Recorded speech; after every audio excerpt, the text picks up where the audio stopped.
नमस्कार, मैं हूं मृत्युंजय कुमार झा और हमारा खास शो दुनिया में आफत, भारत में कितनी राहत, इसमें आपका स्वागत है।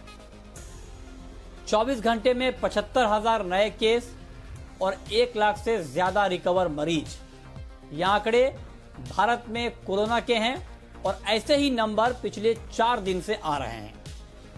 यानी अब नए केस से ज्यादा मरीज ठीक हो रहे हैं। और आपको याद होगा कि कुछ ही दिन पहले तक रोज के 90,000 से ज्यादा मामले आते थे। भारत में जो रिकवरी रेट है वो भी अब 80% से ज्यादा है, जो दुनिया में सबसे बेहतर माना गया है। और ऐसे में जब ब्रिटेन, रूस सहित दुनिया के कई देश कोरोना की सेकेंड वेव से जूझ रहे हैं, तब क्या भारत के ये आंकड़े कुछ राहत देने वाले आंकड़े हैं, या ये कहना अभी जल्दबाजी है? भारत के लिए भी उतनी ही चिंता बनी हुई है। एक्चुअल ग्राउंड सिचुएशन है क्या दुनिया के और भारत के, इसी पर आज हम बात करेंगे। हमारे साथ कुछ बड़े एक्सपर्ट होंगे जो आपको बारीक भाषा में समझाएंगे कि दुनिया की चिंताओं के बीच कोरोना के मामले में भारत कहां पर खड़ा है। इसी पर हम बात करेंगे, लेकिन उससे पहले देखिए ये रिपोर्ट।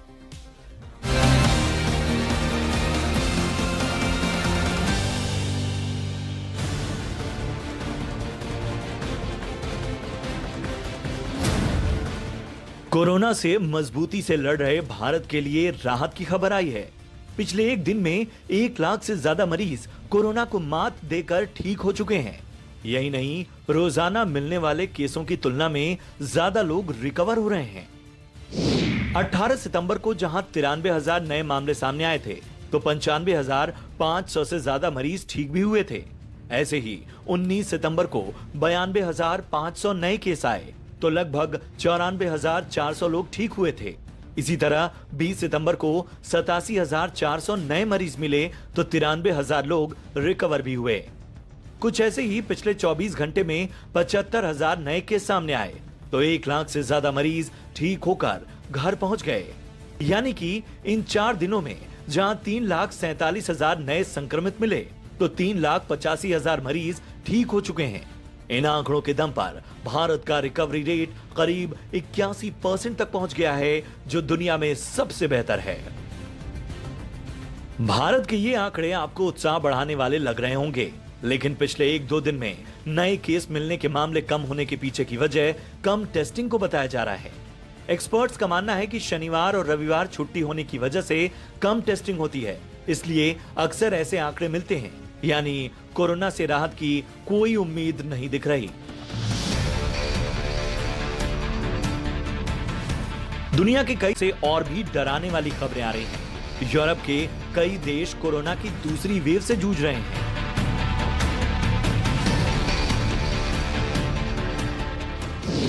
फ्रांस में पिछले 2 दिन से रोजाना 10,000 से ज्यादा नए केस मिले हैं। इसी तरह रूस में पिछले 10 दिन से रोज 5,000 से ज्यादा नए केस मिलने से हड़कंप मच गया है। इंग्लैंड में तो दोबारा लॉकडाउन लगाने की नौबत आ गई है।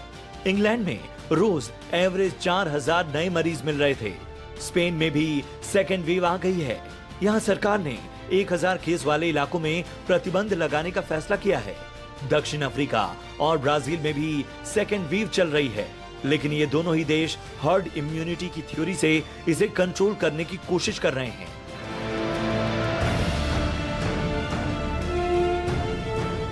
जर्मनी, दक्षिण कोरिया और न्यूजीलैंड ही कोरोना की दूसरी लहर को कुछ हद तक थामने में कामयाब रहे। इन्होंने टेस्टिंग, ट्रेसिंग के दम पर सेकेंड वेव को काबू किया है। यही वजह है कि जहां बाकी देशों में नए मरीज बढ़ रहे हैं, वहीं जर्मनी, दक्षिण कोरिया और न्यूजीलैंड में रोजाना के केसेस में कमी आई है। पिछले 1-2 दिन के आंकड़ों को किनारे रख दें तो भारत में भी 4 अनलॉक के बाद नए केसेस मिलने की स्पीड बढ़ी है। सितंबर में तो कई दिन 90,000 से अधिक केस रोज मिले हैं और 1,000 से अधिक मरीजों की रोज मौत हो रही है। कुछ एक्सपर्ट्स इसे सेकेंड वेव मान रहे हैं, तो कुछ सर्दियों में सेकेंड वेव आने की बात कह रहे हैं। मौजूदा दौर की बात करें तो बेहद मुश्किल से हम कोरोना को हैंडल कर पाए हैं। ऐसे में अगर सेकेंड वेव आती है तो हालात कितने भयावह हो जाएंगे, इसका अंदाजा आसानी से लगाया जा सकता है। ब्यूरो रिपोर्ट, जी मीडिया।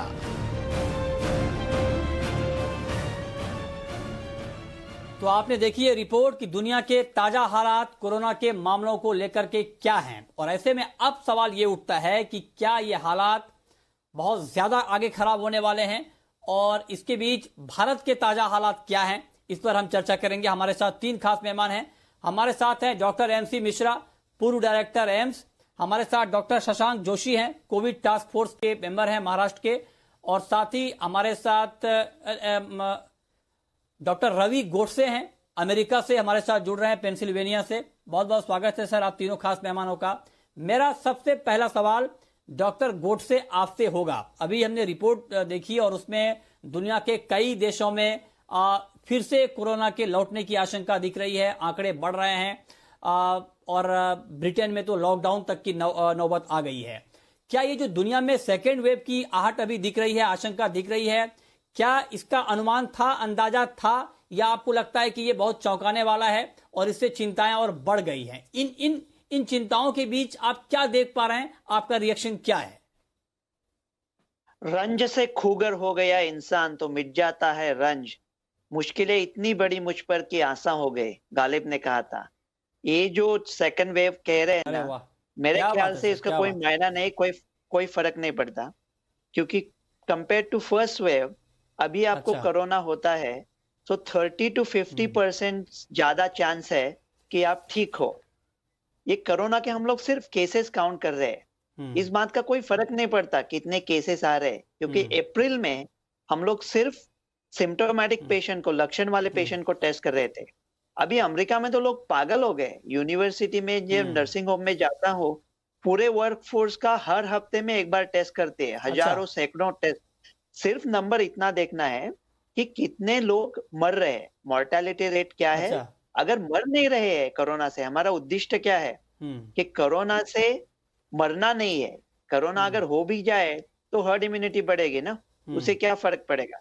तो ये जो सेकंड वेव है, अभी पहला वेव हम लोग कहते हैं ना, आप कहते सर्दियों में आएगा, तो अगर सर्दियों में खराब होने वाला है तो गर्मियों में चला क्यों नहीं गया?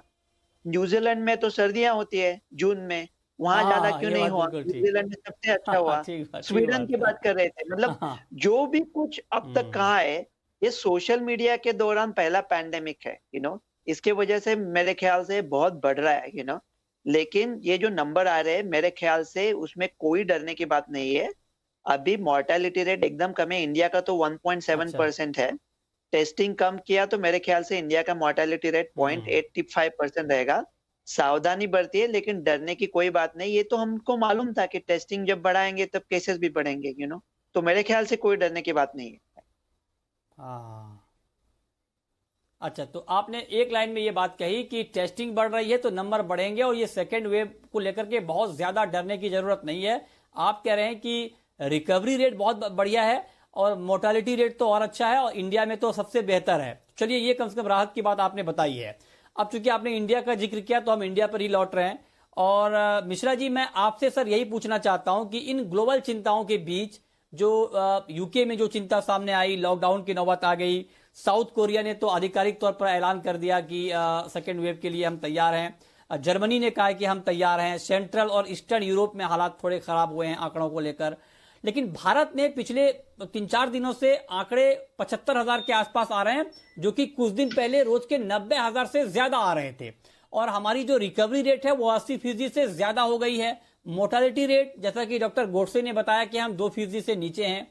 तो हमारे लिए ये राहत की बात है, या हमारे लिए भी अभी बड़ी चुनौती सामने खड़ी है? अच्छा, लगता है उन तक हमारी आवाज नहीं पहुंच पा रही है। हम दोबारा उनसे जुड़ने की कोशिश करेंगे।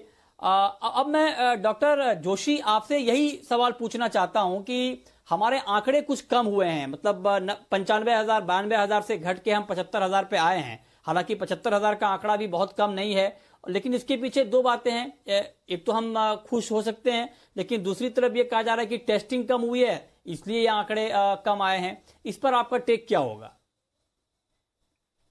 तो जैसे डॉक्टर गोडसे ने बताया कि डरने की कोई बात नहीं है, लेकिन सावधानी बरतनी चाहिए। ये आंकड़ों से हमको कोई भी चिंता नहीं है। एक्चुअली भारत में टेस्टिंग की जो कैपेसिटी है, 3 करोड़ के ऊपर हमने टेस्ट किए हैं। तो हमने टेस्टिंग की जो कैपेसिटी बिल्डिंग की है, लास्ट 10 दिन में हमने 2 करोड़ टेस्टिंग ऐड कर दी है। इसलिए ये जो आप नंबर देख रहे हैं, ये आप इनसे डरिए बिल्कुल नहीं। दूसरी बात यह है कि जो हमारा 95,000 का जो नंबर आ रहा था, 90,000 का, वो अभी एक 75,000-80,000 तक आ गया है, तो वो भी स्टेबलाइज हो रहा है। तो कहीं नहीं कहीं तो हम प्लेटो इफेक्ट या फ्लैटनिंग इफेक्ट दिखाई दे रहा है हमको, और हम यही उम्मीद करते हैं कि अगले 2 हफ्ते में एक छोटी सी डिप चालू हो जाए और ये आ जाएगी। हम बहुत कॉन्फिडेंट है। दूसरी बात है कि हमारी जो केस फेटालिटी रेट है, ये हमारे जो राष्ट्र है, जैसे महाराष्ट्र है, पंजाब है, जहाँ पे फेटालिटी रेट थोड़ा ज्यादा था, वो भी अभी कम होने लगा है। गुजरात है, ये 3 जो टॉप 3 स्टेट्स है फेटालिटी रेट, जहाँ पे मृत्यु की संख्या ज्यादा थी, वो भी अभी कम होकर अराउंड 2%, 2.2% पे आई है। और हमारा यही लक्ष्य है कि 1% के नीचे केस फेटालिटी रेट या मृत्यु दर कम हो जाएगा तो हमको पॉजिटिव लक्षण दिख रहे हैं। ओनली सावधानी बरतनी चाहिए, मास्किंग करना चाहिए, और कोरोना अप्रोप्रिएट बिहेवियर, जिसको हम बोलते हैं कि थोड़े कायदे कानून जो होते हैं कोरोना के लिए, आक्रमण कम करने के लिए, इसलिए सिटीजन का कोऑपरेशन बहुत जरूरी है हमको। लेकिन ये आंकड़ों से बिल्कुल डरिए नहीं, एंड इनफैक्ट इसमें थोड़ी राहत की दिलास दिखाती है, थोड़ा सा एक स्टेबिलाइजेशन दिखा रहा है, और कम होने की एक संभावना भी दिख रही है हमको। अच्छा, तो आप भी यही कह रहे हैं कि बहुत घबराने की बात नहीं है। लेकिन मिश्रा जी, मैं अब आपके पास आना चाहता हूं, और आपके 2 मित्रों ने ये बात कही कि जो सेकेंड वेव की बात दुनिया के कई देशों में हो रही है, उससे बहुत घबराना नहीं चाहिए। और भारत के संदर्भ में हम बात कर रहे हैं कि आंकड़े अब 75,000 से कम आए हैं, जबकि कुछ दिन पहले 90,000 से ज्यादा मामले आ रहे थे।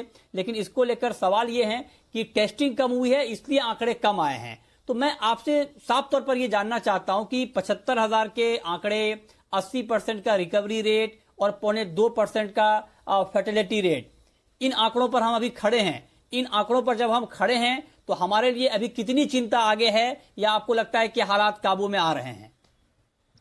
मृत्युंजय जी, चिंता सिर्फ ये है कि लोग प्रिवेंशन, जैसे डॉक्टर शशांक ने कहा कि लोग एहतियात नहीं ले रहे हैं, और ये आंकड़े थोड़ा कम ज़्यादा हो सकते हैं। आज 75,000 है, कल ज़्यादा भी हो सकते हैं। और टेस्ट, बिल्कुल आपने ठीक कहा कि टेस्ट के प्रोपोर्शन में ही आंकड़े आएंगे। सबसे अच्छी बात ये है कि अगर आप देखेंगे कि आखिर में इस पेंडेमिक की जो मोर्टेलिटी होगी वो काफ़ी कम होगी 1% से, जितने भी केस हो जाएं। लेकिन मृत्यु भी हो रही है, ये बात लोगों को समझना बहुत आवश्यक है, खासतौर से उन लोगों को जिनको तरह तरह की बीमारियां हैं, डायबिटीज़ है, हाइपरटेंशन है, और वो सांस की तकलीफ है, कोई अगर कैंसर का इलाज चल रहा है, या फिर किसी को ऑर्गन ट्रांसप्लांट हुआ है, तो उन लोगों को बहुत एहतियात की ज़रूरत है। और भीड़ भाड़ में जाने से बहुत ज़्यादा एक्सपोजर कहीं पे भी हो जाए, उससे बचने की अत्यंत आवश्यकता है। केस बढ़ते रहेंगे, घटते रहेंगे, क्योंकि अब देखिए पब्लिक ट्रांसपोर्ट भी शुरू हुई है, काम पे भी लोग जा रहे हैं, अनलॉकिंग पूरे तौर से चल रही है, तो केसेस तो बढ़ते घटते थोड़े बहुत रहेंगे। उससे न तो पैनिक करने की ज़रूरत है अगर 90,000 हो जाएं, और 75,000 ठीक है, अच्छी बात है कम हुए हैं, लेकिन अगर ये कम टेस्टिंग की वजह से है तो कोई बहुत ज़्यादा इससे कंफर्ट लेवल भी नहीं हमको होना चाहिए, और अपने को बचाव बिल्कुल बराबर रखना चाहिए। और जैसे CDC ने भी कहा है कि आज की तारीख में मास्क ही सबसे बेस्ट वैक्सीन है, और आगे भी आने वाले महीनों में, हफ्तों में ये रहेगी ऐसी बात। तो हम लोग भी यही मानते हैं, हम लोग खुद भी इसकी अपना प्रैक्टिस कर रहे हैं, लगा के जाते हैं काम पे। तो ये समझना हम सबके लिए बहुत आवश्यक है। केसेस बढ़ते घटते रहेंगे, उससे न तो बहुत चिंता करने की ज़रूरत है और ना ही पैनिक करने की ज़रूरत है, लेकिन बचाव अपना, क्योंकि अब देखिए कम्युनिटी स्प्रेड वाइड तौर पे है, ये वाइड स्प्रेड कम्युनिटी में चला गया है, और रोज़ कहीं ना कहीं केसेस हर घर में, मेरे को इतने फ़ोन आते हैं कि हम पॉजिटिव आ गए, जो पहले नहीं आ रहे थे। तो कहीं ना कहीं लोगों की लापरवाही इसमें ज़रूर है, और चाहे वो जैसी भी हो, अनजाने में हो, जानने में हो, तो ये लोगों को जब तक नहीं समझेंगे, जैसे डॉक्टर शशांक कह रहे थे, वो बिल्कुल महत्वपूर्ण बात है। वो जो महाराष्ट्र गवर्नमेंट ने शुरू भी किया है, मेरी जिम्मेदारी मेरा परिवार, तो वो सबसे महत्वपूर्ण बात है।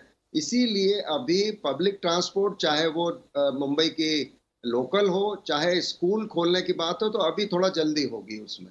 हम बात कर रहे हैं कि दुनिया में दुनिया के कई देशों में जिस तरह से सेकेंड वेव की बात हो रही है, इसके बीच भारत के हालात क्या हैं, इस पर हमने बात की है।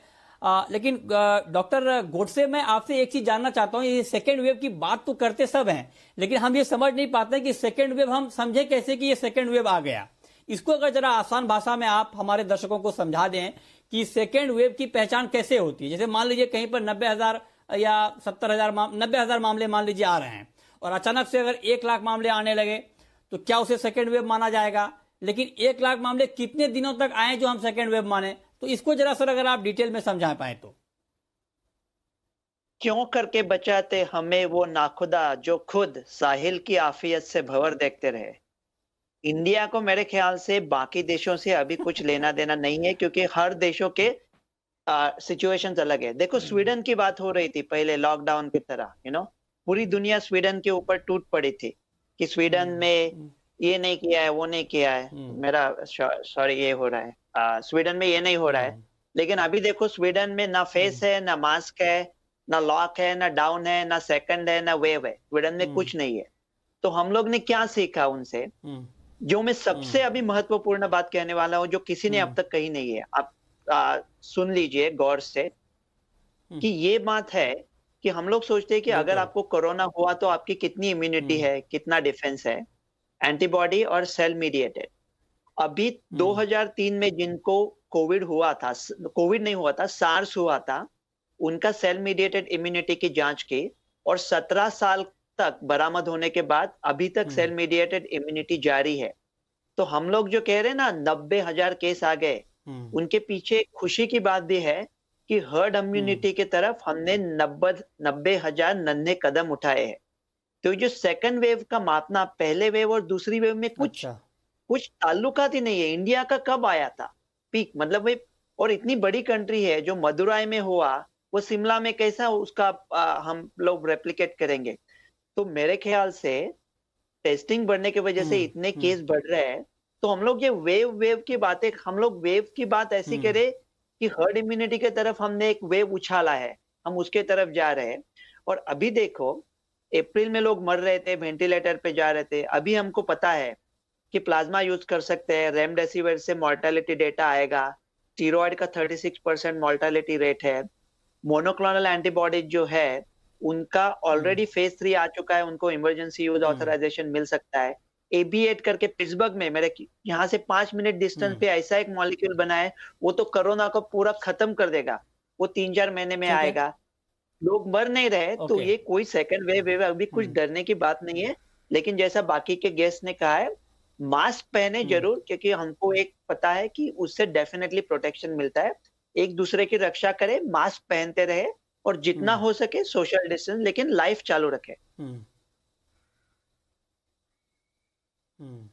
ठीक है, मतलब लाइफ चालू रखें लेकिन एहतियात के साथ। डॉक्टर मिश्रा, मैं सर आपसे एक चीज पूछना चाहता हूं मिश्रा जी, कि ये जो फ्लैटनिंग द ट्रेंड की बात हो रही है, ये कब समझे? अगर मान लीजिए अभी हम 75,000 के आंकड़ों पर, रोज के आंकड़ों पर खड़े हैं, ये कितने दिनों तक अगर इस तरह के आंकड़े आए, जैसे 75,000 आज हमने देखे, कल अगर 70,000, परसों 65,000, ये कितने दिनों तक अगर ये ट्रेंड कंटिन्यू रहे तो ये माना जाए कि अब हमारा पीक बन चुका है और नंबर अब कम हो रहे हैं, फ्लैटनिंग द ट्रेंड जो इंग्लिश में कहते हैं उसकी तरफ हम बढ़ रहे हैं? इसका साइंटिफिक क्या है तरीका मानने का कि हम पीक से नीचे उतर रहे हैं?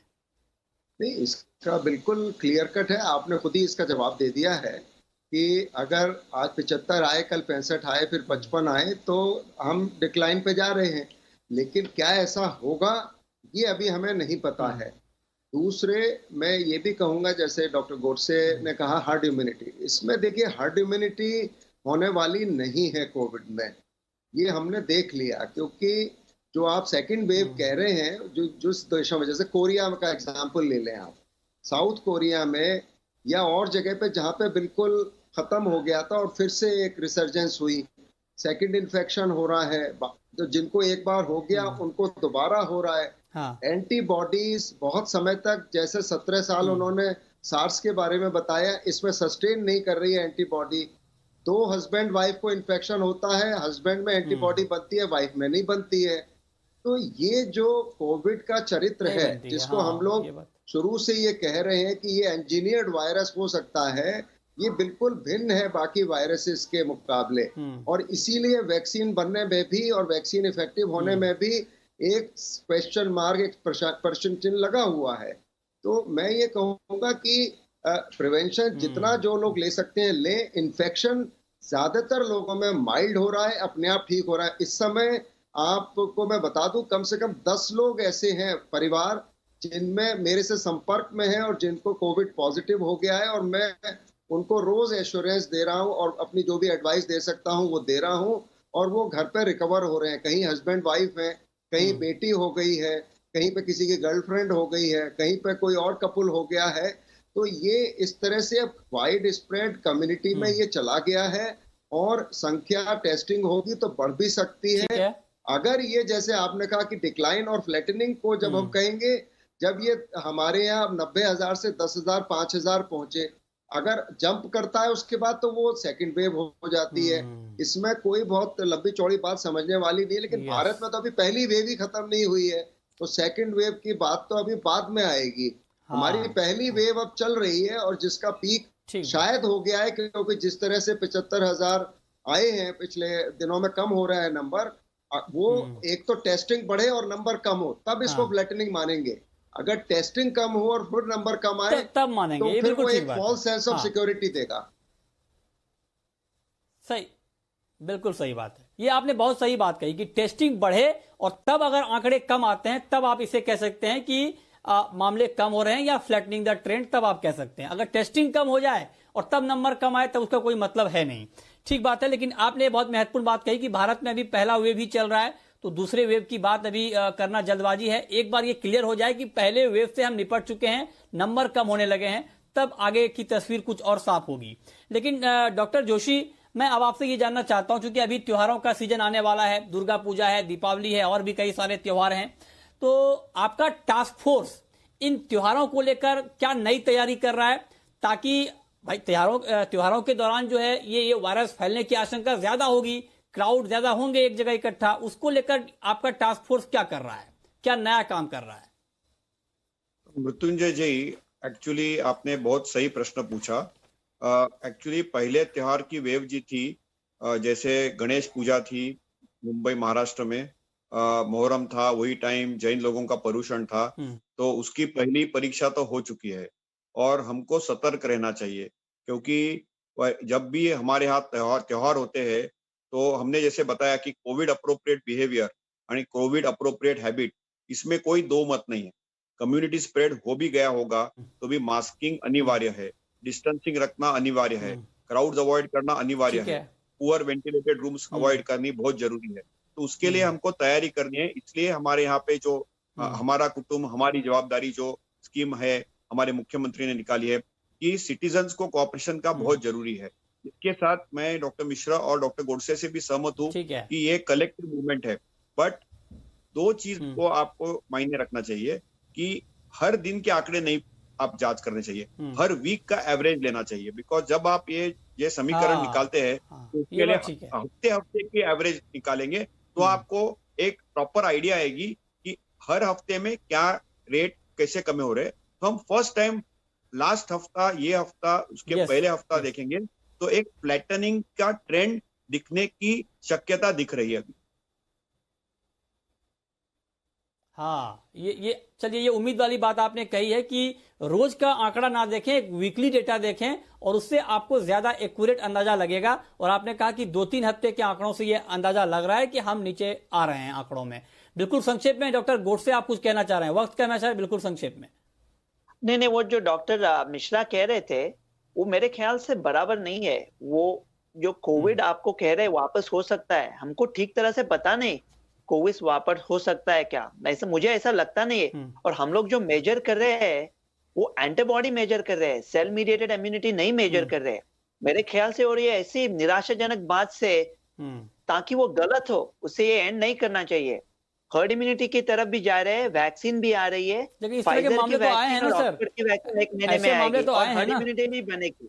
या वो मामले आए हैं, लेकिन उसकी मेरे ख्याल से जो आरटीपीसीआर का जो साइकिल थ्रेशोल्ड है, वो साइकिल थ्रेशोल्ड का शायद वो पहले कभी पॉजिटिव थे ही नहीं। पहले उनको कोविड नहीं था, बाद में हुआ था। ये बहुत ध्यान से चलना है सर। हम लोग कह नहीं सकते कि ये अलग बहस का मुद्दा होगा, इस पर आगे हम लंबी बहस करेंगे। टाइम कम है, माफी चाहूंगा डॉक्टर गोडसे, टाइम कम है, आपने मुद्दा उठाया, इस पर आगे हम अलग से चर्चा करेंगे। बहुत शुक्रिया डॉक्टर गोडसे आपका, डॉक्टर MC मिश्रा आपका और डॉक्टर शशांक जोशी आपका इस खास चर्चा में हमारे साथ जुड़ने के लिए। तो फिलहाल इस खास पेशकश में इतना ही।